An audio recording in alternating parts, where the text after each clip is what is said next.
Hey everybody, welcome to the Blue Collar Beer Gentleman.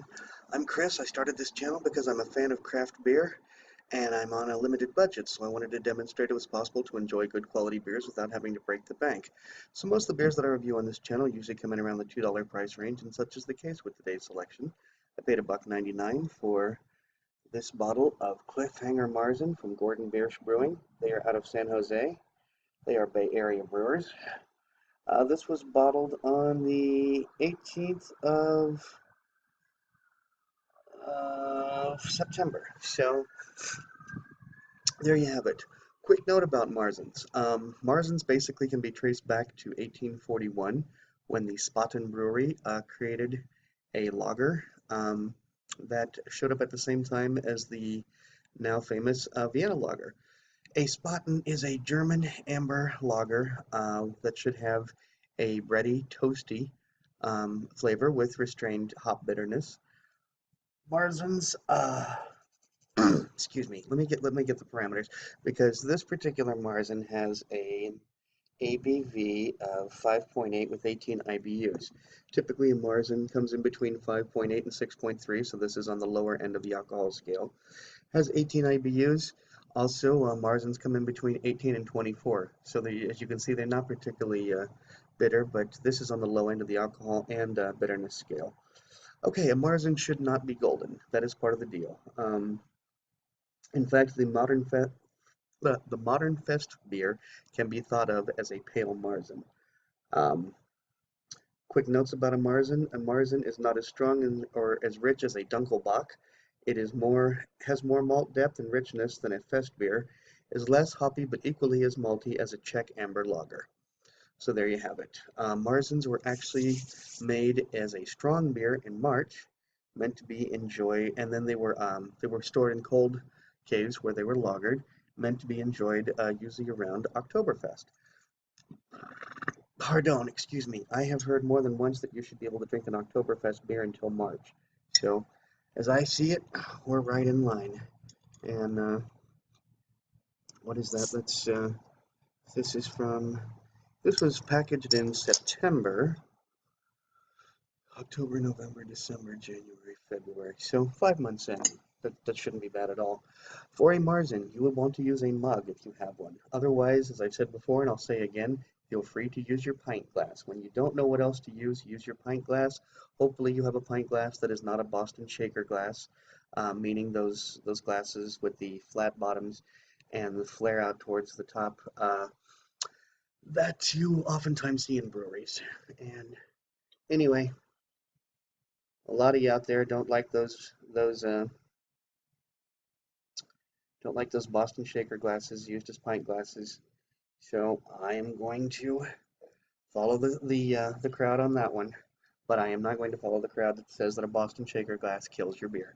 Okay, so as you can see, and what you're seeing is just about the color of this beer. I love when that happens. That rarely happens. Usually shows up at least a shade or two darker, but you're actually seeing maybe just slightly darker than the actual color of this beer, but not much. This did pour a very coppery color. I'm going to describe that as, let me get some little more light into this. Look through there. I'm going to describe that as medium-high carbonation. And as you can see, this head, at first we had lots of bubbles popping, and actually I guess we still do. So I will be surprised if this head will last very long, but we'll see. I am already smelling maltiness, breadiness, toastiness. I haven't even done my beard wipe yet. So I am going to do that. That's exactly what I smell. I smell toast, I smell malt.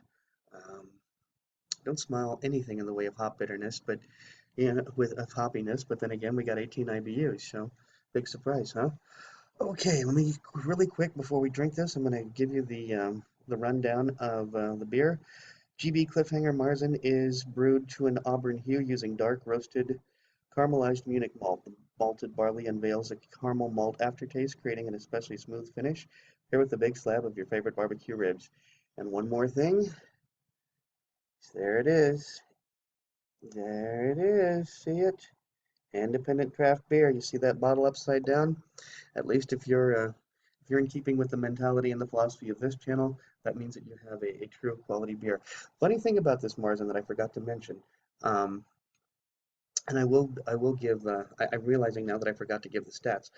Okay, so zero of my friends on Untapped have reviewed this. Only 1,044 of us have reviewed it and given it a 3.48 cumulatively. Beer Advocate has only had 13 rankings of this beer, giving it an 81, which on their scale is good. The average score is 3.35.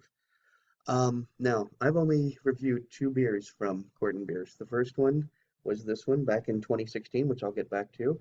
In May of 2019, I actually reviewed the K Raider Blonde Bock and gave it a 4.0. Now, back in 2016, I reviewed this beer. Actually, no, I did not review this beer. I reviewed what I believe to be their original Marzen. And I said that I didn't like it at all. You can see I gave it a 2.75. Gordon Biersch wrote me and said, hey, maybe you've got a skunked batch. We'd be happy to send you, another one. I said, sure, sounds great. They said, okay, what's your address? I gave them the address. Never heard from them ever again. So I'm not bitter about it. I'm just remarking on it. So here we are 3 years later.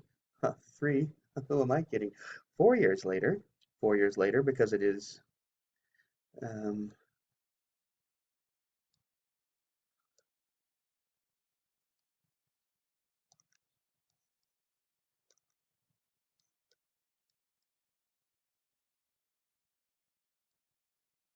guys, I'm sorry about that. I had a technical difficulty. Anyway, so here it is 4 years later, and I'm drinking, I'm trying their beer, and we'll just we'll see how it goes now. Now that I've acted weird because of a technical difficulty, and I apologize for that. So let's get to drinking. Cheers. Well, it's definitely very malty, very malty. Um,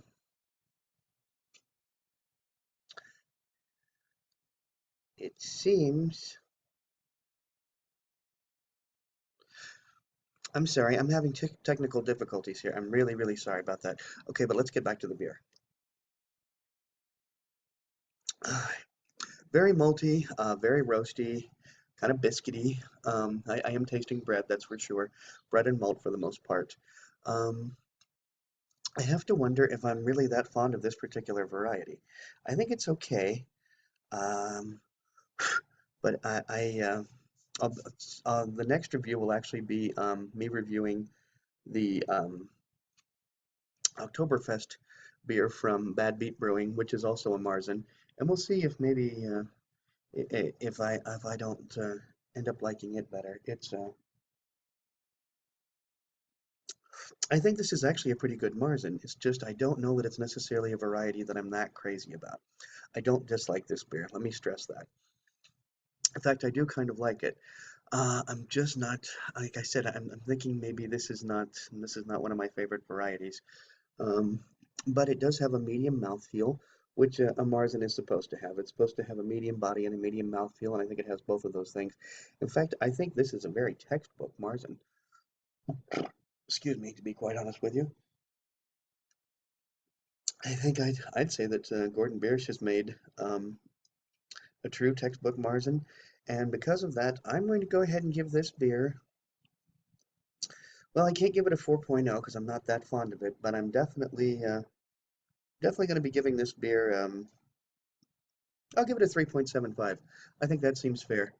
Unless I'm not crazy about the variety, but I still think as I said, it's textbook. And for a buck 99, if you're into the whole Oktoberfest beer thing, I think this is the way to go. I think it's a great beer for that if that's what you're into. And maybe if I did have just the right food pairing, I'd think more of it. But all in all, I'd say this is a pretty good beer. How's it going, man?